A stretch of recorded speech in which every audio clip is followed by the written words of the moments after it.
Oh, we're live. I'm just going to keep doing links so you guys can just keep talking even though we're live. Well, I have to do all these link things. I always get awkward when you call it out because then I don't know. But I forgot what I was saying. We were talking about Windsor, Ontario. Yeah. No, it's good. I enjoyed it because you've got Amherstburg, Tecumseh, all those smaller towns on the outside that spent a lot of time in, just beautiful, and went to watch a lot of baseball games in Detroit, basketball, all the country concerts, and the hockey, obviously, and it was good fun. It was really good fun. Nice. Hi everybody at the What's On It Elephant and Castle Facebook page. Mel and Ben are just chatting while I do all the links. Ben, I'm going to put this on your page too. Thanks for joining us, buddy. It's been a while since we've seen each other face to face, probably a little over 10 years in the ice hockey community. But can you give people at the Elephant and Castle community here in London a little bit of a background about who you are and what you do? Yeah, I mean, obviously, Nick, we go back a long time, and the ice hockey community in the UK is a very niche market. It's like Marmite. You either love it or hate it. The people that love it are absolutely crazy for it, and a pretty big following in the UK. I believe it's the largest indoor sport, and I'm based in Sheffield, and there's always someone that knows someone that goes to the games or is a big fan, and I think the rise of the national team and the success has really brought a lot of the younger generation through, and people are maybe starting to take a little bit more notice. But obviously, when you're competing against football and rugby and cricket and every other sport, it's hard to follow. But yeah, again, I've played professional ice hockey now for the past probably 15, 16 years now. And again, I've traveled all over the world. Like Melissa, we were just talking about, lived in Canada for 4 years when I was younger. Lived in France, Kazakhstan, Russia, Sweden. Again, it's very fortunate to be taken all over the world with a sport I love. And so again, back in the UK with a family. Just had our second child and playing professional in the UK as well as the national team. Again, obviously with lockdown, it's put a road hump with ice hockey in the UK, obviously being an indoor sport. So there's been no hockey at the top flight for the past year. And luckily for myself, I got into financial services about 2 years ago now. And again, just trying to look after my future of what happens when I stop playing hockey. So again, a very good timing with obviously the stop of the hockey and taking on my financial role more so now. And again, I'm loving it. I love speaking to people. I love hearing people's stories, and I love helping people. So again, it's been going strength to strength, and really, really enjoying my time. So that's a little blurb on myself. Nick, I'm sure you've heard it all before.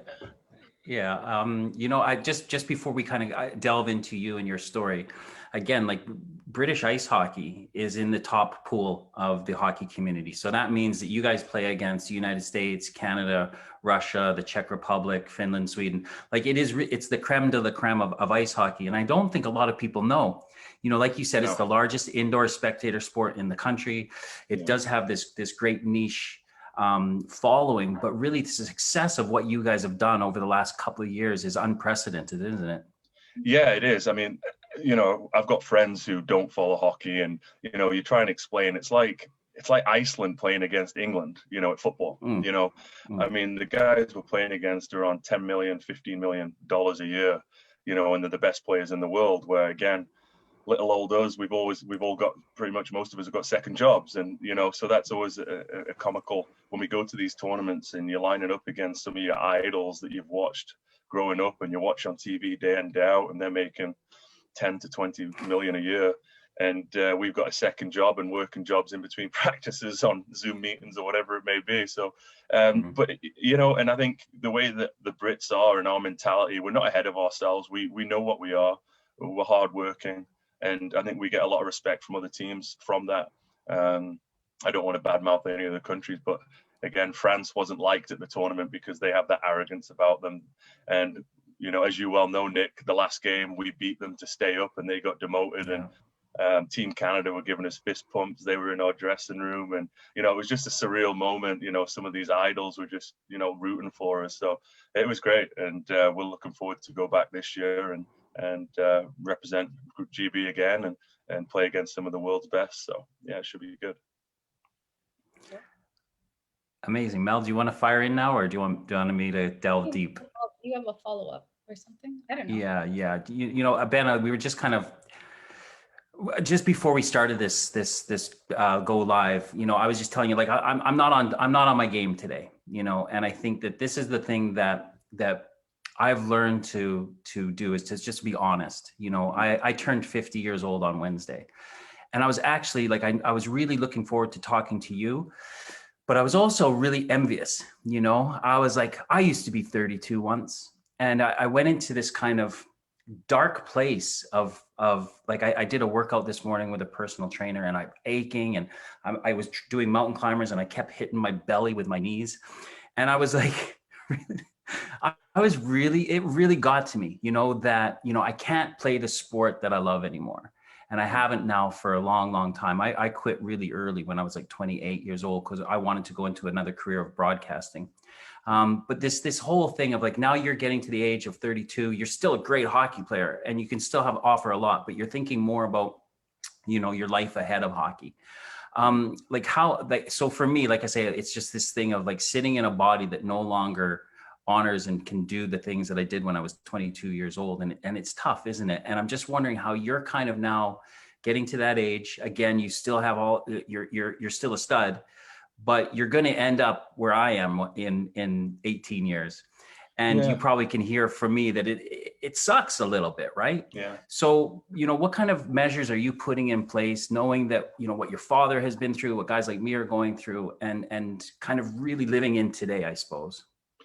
I think, you know, just first off, like touching, you know, about yourself and you feeling a bit down, like, you know me for years, Nick, and, you know, I'm a pretty bubbly, outspoken person. I always like to look at the glass half full, you know what, because, you know, I think there's always, especially in this day and age, you know, I've got friends and family that have been affected by COVID. So, you know what, I always think personally, there's always someone worse off. And you know what, I've got a lot to be thankful for. I've got a healthy, happy family. And again, like you said about the hockey, it's strange because, you know, we are a niche market, but for that, you know, 2 nights a week where you've got 8,000 fans just screaming your name, or, you know, you're in that limelight. And I think a lot of people struggle when you step away from that into that real world. And I think through my process of, I've done everything in my power to try and make it to the top of my game, traveled the world. And again, I'm at peace with the fact that I know I'm not going to make the NHL or make millions playing ice hockey. I'm okay with that. And I think still at 32, I've still got a lot of years left of hockey, but I feel like more content in the fact that what I'm doing away from hockey right now, I know I can provide for my family. I'm happy, I'm healthy, I'm enjoying helping other people. I'm enjoying speaking to different people. I think it's great to meet people from all different walks of life through the financial services, what I'm doing at the moment. And again, a lot of my clients become friends because my story is not the average financial advisor. When you think about financial services, you might think of a gray-haired guy in a pinstripe suit trying to sell you something, where, again, what we're trying to do and what I'm trying to do is a little bit different. And I think I'm happy with that. And of course, I think, Nick, if I just throw a question back at you, do you miss the hockey or do you miss the boys more? Do you miss the bus trips? Do you miss the dressing room? And I think, you know, it's the banter, it's the boys. And I think what we've created at Game Plan, all the advisors are all ex-professional athletes. So on our team meetings, we still have that banter. We still have that competitive edge. So what we've done for so many years with ice hockey in sports is, you know, that competitive edge that, you know, we get told you've got to be here this time, you've got to do this, everything's regimented. So transferring those skills into the real world, if you want, you know, with financial services of meetings, you know, conducting yourself in a proper manner, and not only yourself, but your company, just like you would do with a team. You're hardworking. And again, we're still in that team atmosphere where you do have the banter with the boys, or, you know, if you want to pick up the phone call and, you know, chat about work or other things, you've got that because everyone's in the same boat. And just like yourself, Nick, if you're having a bad day, you give one of the boys a call and you'll say an old story or something comes up and it picks you up again. So I think with ourselves, and me especially with Game Plan, I think the transition, and again, looking to the future, like you said, is a lot brighter than what it would be if I just went to a no disrespect, but to a 9 till 5. Because again, as you know, athletes are not, it's very difficult to transition to a 9 to 5. We've never done it. You know, from 16, 17, all I've done is play professional ice hockey. You know, so again, with what we're going into now with the financial services and what Game Plan is, you know, putting together, it's special. And again, it's helped me and my family out, and a lot of other guys that again would be at a crossroads of what do I do. And I don't think I'd be this happy and this content if it wasn't for Game Plan and my role in the financial services world. So there's so much to unpack from what you just shared, Ben, and then from Nick, what you just shared. And Nick, I know you quite well, so I'm going to try not to like be too harsh, but I'm not going to be harsh. It's fine. It's like, I don't know if it's so much about you being 50 and you having a bigger belly, right? I think it's more about, from my witnessing you over the last few years, it's been like, you're just learning yourself and like how to take care of yourself, and your physical health was not something you paid a lot of attention to. And now you're paying attention to it. So I think the impact might be hitting you a bit harder, and probably you're just having a shit day. So that's, anyway, I just want to say that, like, I don't think it's because you're 50 and it's all downhill. Like, I think that's nonsense, right? Like, I think it's like more about your relationship with yourself and how you're learning that you need to take care of yourself now in very different ways and for very different reasons. That's what I want. Hey, can I just say, I tell you, if I look that good at 50, I won't be complaining, Nick. So come on. He's like 35 and like all this, like, yeah. So Nick's having a rough day. Welcome. So I just say that, but thank you for that honesty. And then I think, Ben, when you were sharing, and Nick, to your point, what from my perspective as like whatever it is I do in the world, it is like this piece of, we can get so locked into the identity of what we do that we think it's who we are. So if you only know yourself for 28 years as an ice hockey player and then it's taken away from you, then you're like, well, now what? Because my identity is just that. And I think, Ben, what you're doing is so important and holistic almost, where it's like you're doing it like ice hockey to finance, but really what it is from my view is like, you're not stuck in a certain identity about what you have to contribute to the world. Like, you are not just an ice hockey player. You are this person who's taking in all these things. So maybe, I don't know if you two ice hockey players want to talk about the impact that identity has maybe like kind of checked you through your life, and that struggle with, if you're not this sports person, then who are you? Has that like showed up in your life, and in what ways? Definitely. You know, I think so. You see it across the board, Nick. You can relate. You know, certain players thrive off the attention of fans, and they thrive off the attention of being that guy, or, you know, they love the attention. And again, you know, I guess we all do to a certain extent, but, you know, you get painted into a picture of a facade of, you know, it's a show, it's a game, it's, you know, when you're playing, you play a certain way, but when you step off the ice, you're a total different player. I mean, Nick can verify, some of the toughest players that you've ever played with are the meanest, angriest guys on the ice. But when they come off the ice, they're the biggest, softest, nicest human beings you can imagine.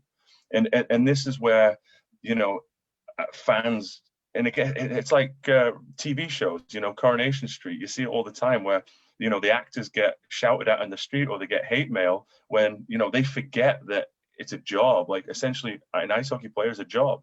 We're very fortunate, but it's a job. Now, again, you play a position, or you play a role, if it's a goal scorer, if it's a fighter, if it's an intimidator, whatever that may be. That doesn't make you a bad person when you step off the ice. But again, fans get lost within that. And I think when you step away from ice hockey and you step away from the game, you know, you miss that, being that bad guy, or being that goal scorer, or you've got to replace in your life something that's going to fill those holes. What's going to make you tick? Because again, like scoring a goal in front of 10,000 people and everyone cheering because it's something that you've done, or an accomplishment that the team has done, you can't replicate that.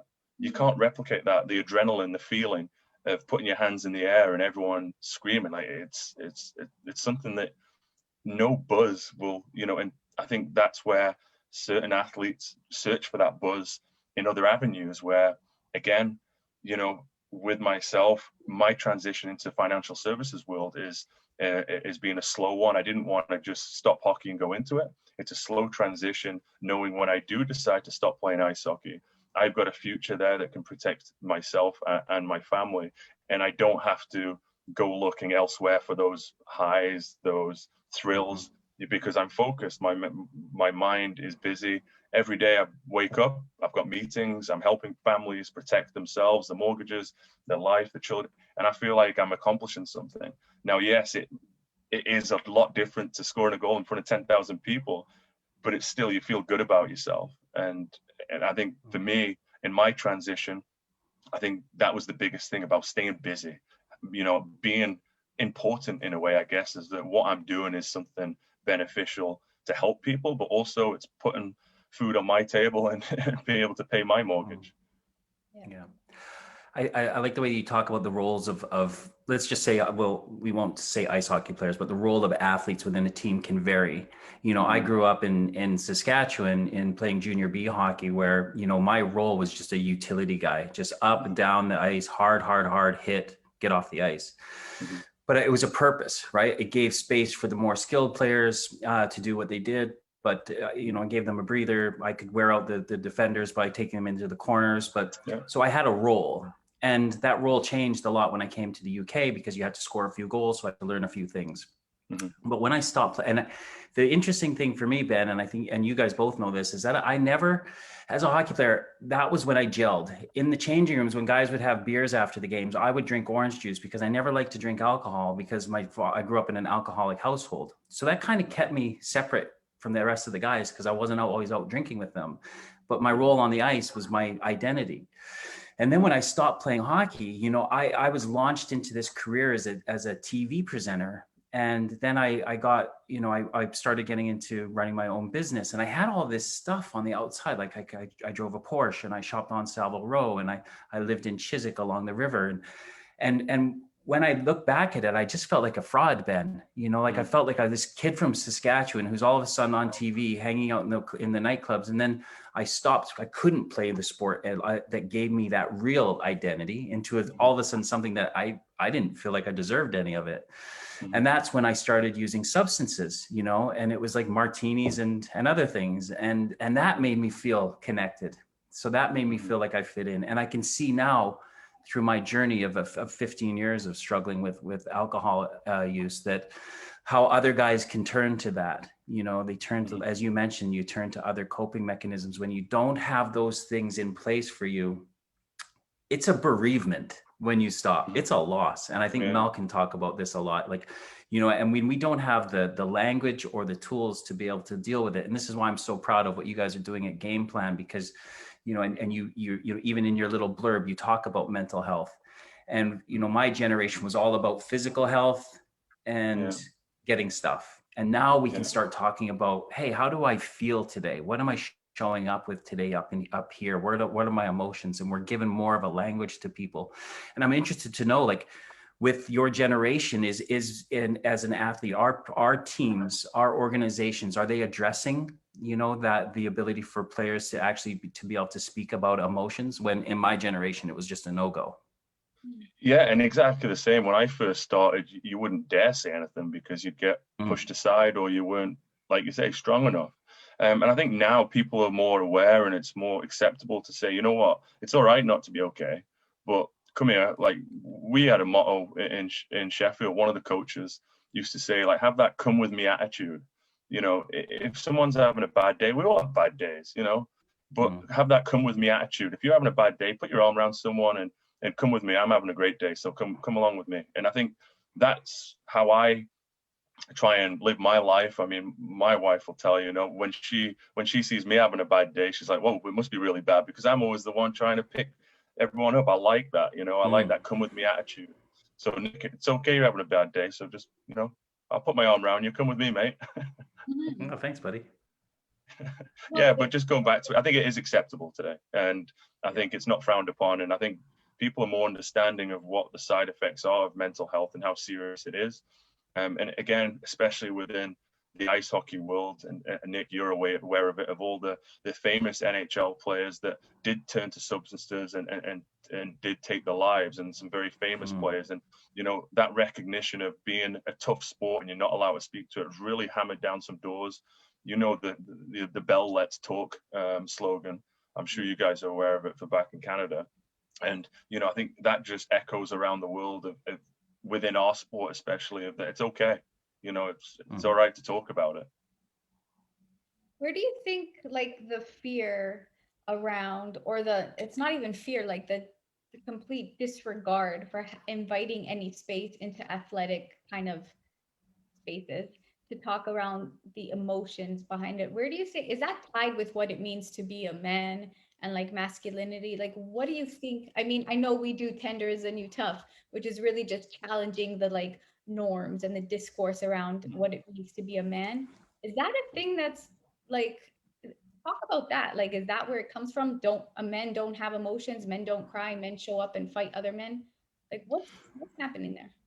I think, like you said, Nick, you know, you're playing. We're just using ice hockey for an example, obviously because of mine and Nick's ties. But it goes in any sport. You go onto the ice rink or the pitch or wherever it may be, and you're playing a very manly, physical game. Now, you know, if you were to come out and say, you know what, I don't feel good, like mentally, I feel, you know, I feel weak. I feel, you know, I think it goes back down to being a man and being strength, and it's not acceptable. I think that's changing rapidly now, because we know if you're mentally not in it, you're not going to perform. So teams are putting things in place that it's okay to talk. If you're having a bad day, a lot of the coaches over the last 5-6 years that I've had have always had that open door policy of, if there's anything going wrong at home, or, you know, an argument with a wife, or things are, come and talk to me. Because again, the coaches want you mentally sound.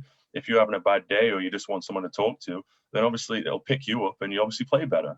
You know, if you're dealing with some things and you're locking those away, then again, you know, you're not going to perform. So I think teams, organizations are definitely being more open and receptive to it and putting things in place, because again, they want the well-being of the athlete, but also don't kid ourselves, we want them to perform on a top basis, right? So I think it definitely is changing, and you know, I think it's changing in the right direction. And I think that stigma is definitely getting smashed down of the old-fashioned way that Nick, that you know, and when I started, it's definitely turned a corner. I love all the studies that are going on about, you know, the fact that, you know, an athlete could be bringing some kind of fear into the changing room. It could be like, you know, I've been over here for a few months. I think my wife might be leaving me, you know, and won't want to tell anybody, but there's a fear of something external outside of the changing room that is affecting his ability up here to perform out there. And you know, it is when we are in a fear state up here, like our bodies are not going to be able to react at the same kind of time. You know, we're not going to be able to have the same kind of strength or endurance that we need when mentally we're being weighed down by something. Now, for me, like my story, like with all of this, like the reason why we started Tender is the New Tough, Ben, and I know we've kind of slightly talked about it, is that when I was like about 15 years old, I broke my wrist. And, you know, I had a coach who was also my algebra teacher, a real tough guy at school, like really like physically hard. And I kept saying, Coach, you know, my wrist hurts. And he just kept saying, stop your whining, Rothwell. Stop your moaning, Rothwell. You know, suck it up, Rothwell. And I played a whole season, you know, it was AA midget in Saskatoon, and a whole season with a broken wrist. You know, and then I needed I needed a bone graft done from my hip up to here, when I ended up getting this huge infection in my bladder, and all this horrible stuff happened to me when I was 16 years old, just because a coach said to me, stop your whining. And that was imprinted in me. That was a trauma that was imprinted in me to the point where, you know, all of my life, I was never able to, when I was physically in distress, not ask for help. And then when I started using substances, and when you use substances the way I did for 15 years, your body shuts down, you know, and I was 45 years old and I was dying. And it took me the physical deterioration of my body for me to finally say, help me to somebody. And this is the message that I want to get across to guys, is not everyone's going to end up the way I did with substances, but we still have bereavement. We still have loss when we lose our purpose and our identity in the sport that we love. And it not only affects us while we're playing, you know, and towards the end of our careers, but it affects us moving forward. And the whole idea of giving, you know, people space to talk about this is what I think is really, really important, by people like you sharing your story, you know, and showing some vulnerability that it's okay not to be okay. Well, do you know what? I mean, imagine you did it a million times, but how many times did you get a concussion and you just played through it because it was weak if you didn't play? You know, how many times that coach, and again, you don't want to be that guy saying, I'm hurt, you want to play through the pain. When now, obviously, all the precaution protocols with what leads to you know, the long-term effects of that. You know, if you get a bang on the head now, you've got to do the protocol, you've got to go. And again, that's the right thing to do. And again, teams are taking a standpoint, obviously, with studies showing, you know, that again, if you get hurt, you get an x-ray, you get surgery, you're only missing maybe a short time rather than playing through it and you're missing a whole year, or you're not playing up to the standard that you should be. So again, that mentality's definitely changed as well. You know, the teams aren't so reluctant for you to play hurt. You know, they want you to be seen to, they want you to be treated. The concussion protocol is in place because again, you know, the individual and the health of that person, the athlete, is obviously more important than a performance. And again, when the athlete is 100% fit, you're going to get that best performance out of them. So again, I think the well-being of the athletes is really took a turn for when we started in hockey, for sure. Do you have a vision of what you would ideally like the locker room or just being an athlete to look like in like 5 or 10 years? Because so much has changed around like looking at health and like well-being on a holistic level, right? It's not just your physical abilities, it's your mental capacity and your emotional state. Do either you or both of you have like ideally what maybe Nick, your 15-year-old self, or Ben, what your 18-year-old self would have? What do you want? What would you like, I guess, sports and the locker room and the camaraderie to look like in 5 or 10 years? I think personally, like, again, you know, from when I've been growing up and started playing professional, the dressing room has changed a lot. Of, you know, the millennials starting to come into teams now, and obviously the way that they're brought up through social media, gaming, you know, all you hear is Fortnite and Call of Duty. And, you know, again, that if you played a video game back when I first started, you know, guys weren't playing video games, and the whole dynamics has changed. You know, the mindset of, you know, the younger generation is completely different to when I started.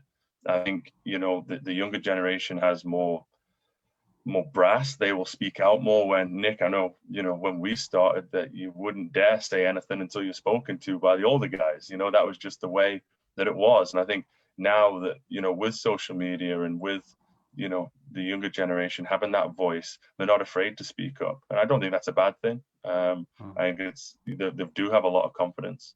I think your question to what the dressing room would look like in 5 to 10 years, I mean, it's difficult to say, isn't it? I mean, personally, I would just, a happy dressing room is a winning dressing room.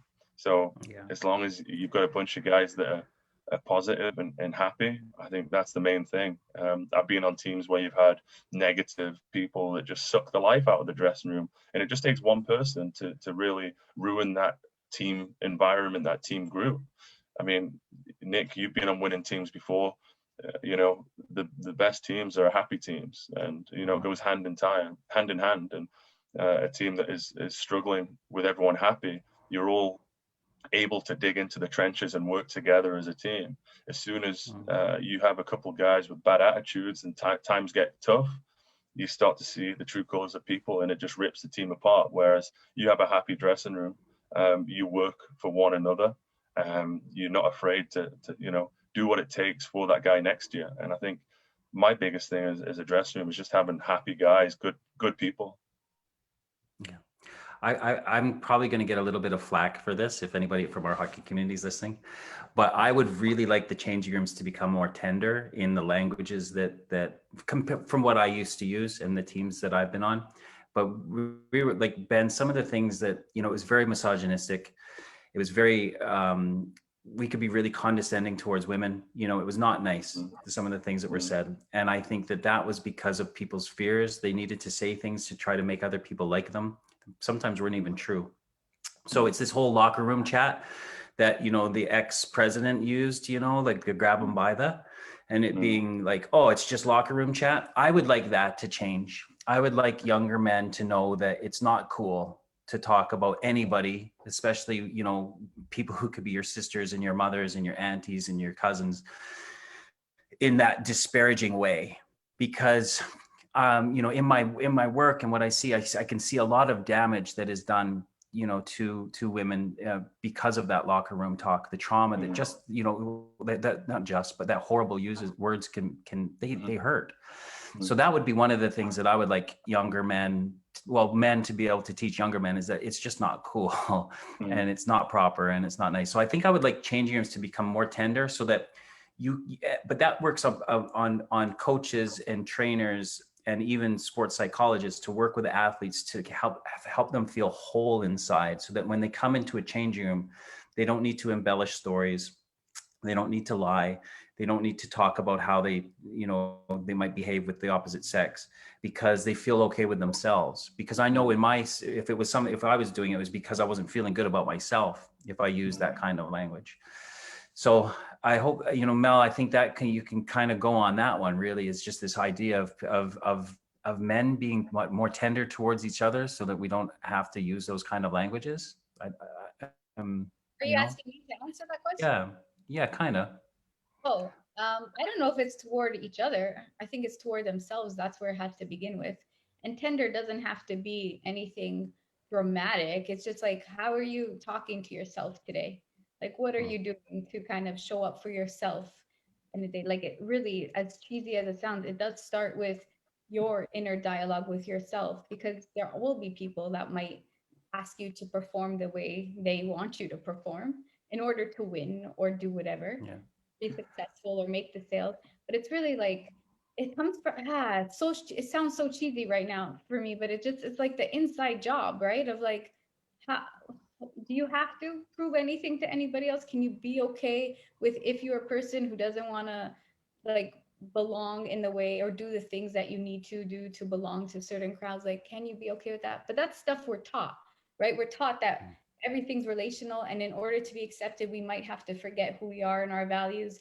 And so a lot of it's so much of the unlearning and the reteaching of like how we want to be. So I think it starts with our own conversation of what feels okay for us. I don't know. I think I'd like to have environments where, you know, Ben, I know like there's certain codes, right? Like there's bus code and these things that happen in all sports environments. And I would love sporting environments to be in a place where we don't have codes, where we don't have to kind of hide things. We don't have, because we're being truthful and honest towards ourselves and others. Again, just becoming just kinder places, right? Where that kind of language doesn't have to be used. I think, do you know what? I think, I don't know if you're aware of the story with Zach Sullivan. He's played for the national team. He's a younger British defenseman, and he came out last year as bisexual, first British hockey player that did so. And again, you know, I think it just shows the exception that he got, and rightly so, around the league and from other players. And again, I've known Zach for years, and it doesn't bother me what he's attracted to. It doesn't make him a bad person. I think that goes to show the mind shift within our hockey community of that, you know, it's okay. And again, he obviously struggled with it for a lot of years. I was keeping that inside. And I know after speaking to him, he feels, you know, how much weight is being lifted off his shoulders that he can come out and say that.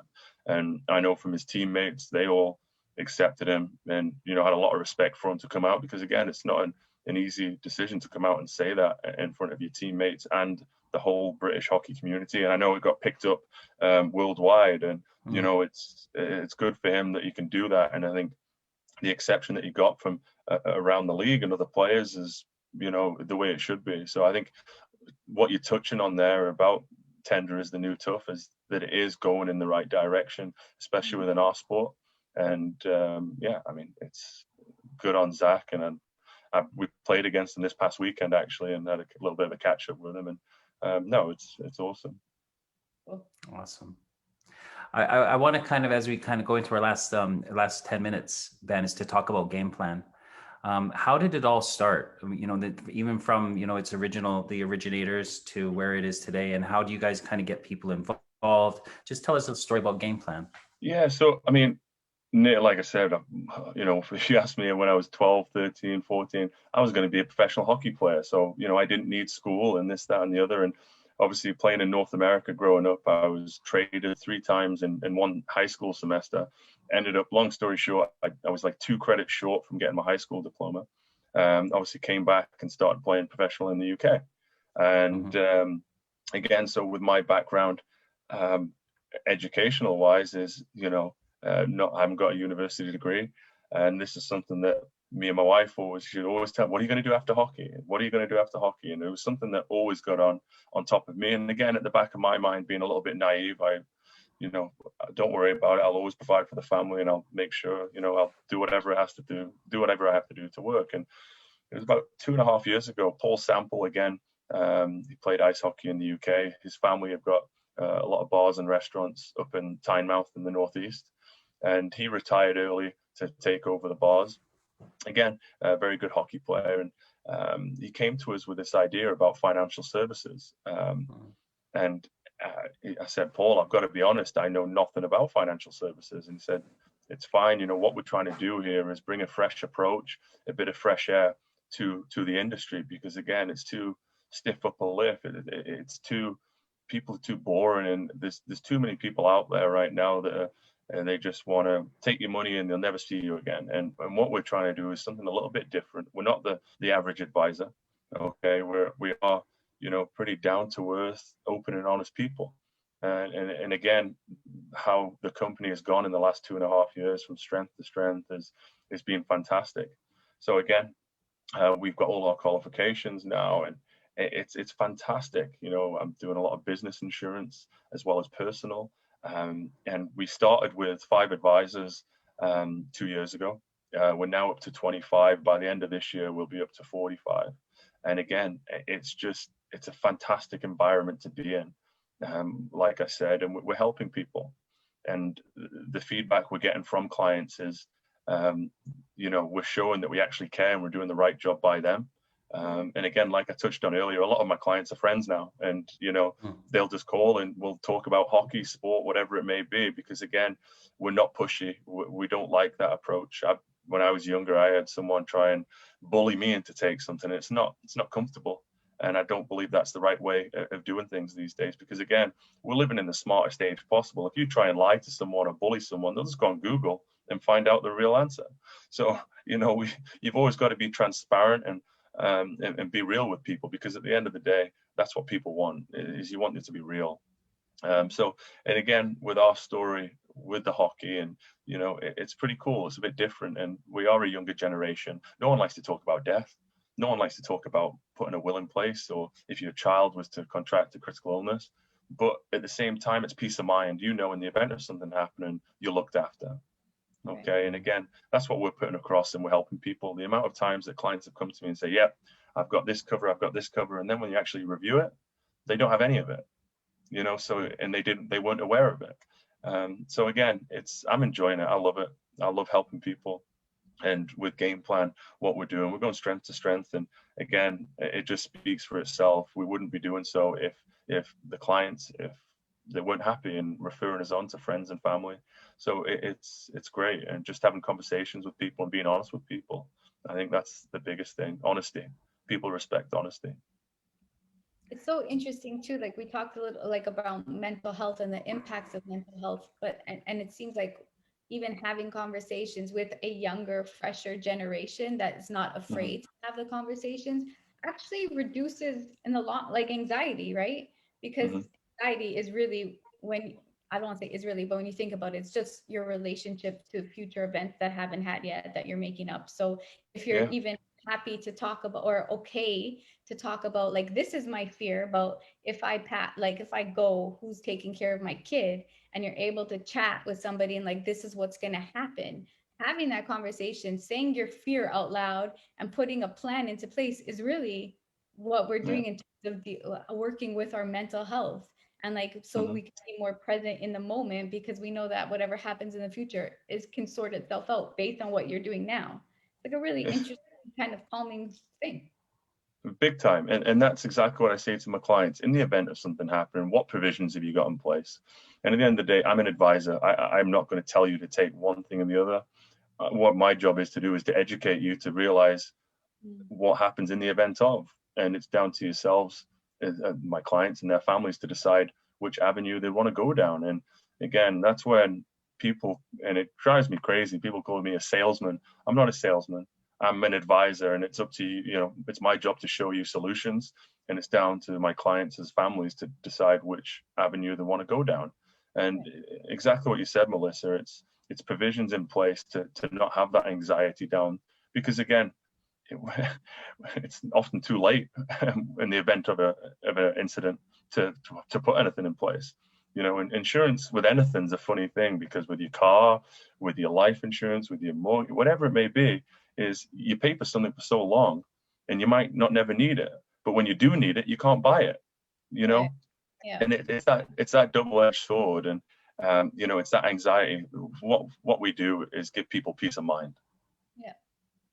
I'm really, when I heard about Game Plan, I think it was just a little over a year ago, and you know that Paul had started this, and you know, I knew Paul as an ice hockey guy, and it really kind of hit home that ice hockey players in this country, as like, unless you're a premiership football player or a championship football player, you're not going to make the money when you stop playing at 35 years old to live until you're 90 to 100 years old. You just cannot do it. So really, that's why I thought it was such a great idea, like because ice hockey players we didn't have a union. I know Cranston's tried one, right? There was no insurance. There's no, and I don't know an owner in the NHL or over here that really cares about a player when they leave their team. No owner. It's a business. And they, you know what, I understand it, but at the same time, as a British player that came through the system, there's nothing in place looking after British players once you leave. Again, prime example with the furlough scheme at the moment. My contract had ended with Sheffield, and I wasn't able to have any furlough. Again, it was only because of my job with Game Plan. I was fortunate enough to keep paying my mortgage and keep putting food on the table. Now, again, I know a lot of guys that have struggled because, again, there's nothing in place to help.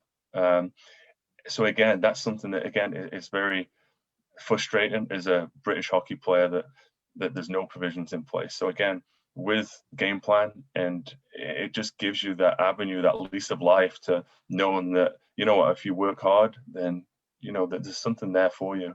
And again, I'm loving it, and it's really fortunate to be a part of. Yeah. No, I love what you guys are doing. And again, and I'm not putting it on all owners to look after their players. No, because it's not their responsibility. But I'm saying that there's never any talk to the players. There's never any advisors within the organization to say, hey, do you know what? You might get traded this year. You might break your leg and not play again. You might, you know, get 3 concussions and you're out.